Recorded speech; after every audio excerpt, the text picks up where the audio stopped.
ایک بزم کے اندر علی علیہ السلام سے سوال ہوا، کون سے جانور بچے دیتے ہیں اور کون سے جانور انڈے دیتے ہیں؟ امام علیہ السلام نے جواب دیا کہ جن کے کان اندر ہیں وہ انڈے دیتے ہیں اور جن کے کان باہر ہیں وہ بچے دیتے ہیں۔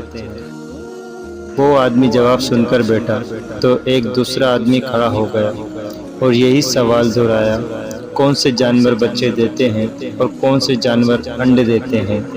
سائل بدلا تو حضرت علی علیہ السلام نے بھی خیرات بدلی۔ چونکہ حضرت علی علیہ السلام کبھی بھی سائل کو پرانی خیرات نہیں دیتے، اس لیے حضرت علی علیہ السلام کا جواب بھی بدلا۔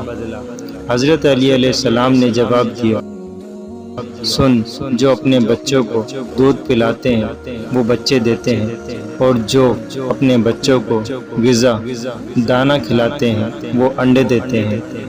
دوسرا آدمی جواب سن کر بیٹھا تو ایک تیسرا آدمی کھڑا ہو گیا اور یہی سوال دہرایا، کون سے جانور بچے دیتے ہیں اور کون سے جانور انڈے دیتے ہیں؟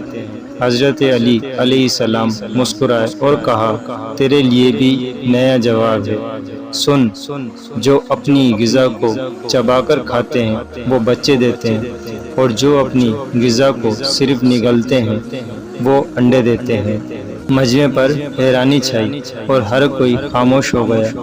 حضرت علی علیہ السلام نے فرمایا، خاموش کیوں ہو گئے؟ اگر اب بھی کسی کی تسلی نہیں ہو رہی تو سوال کرو، میں ابو طالب کا بیٹا علی تمہیں قیامت تک دعوت دیتا ہوں، تم یہی سوال دہراتے رہو، میں ہر دفعہ تمہیں نیا جواب دیتا رہوں گا۔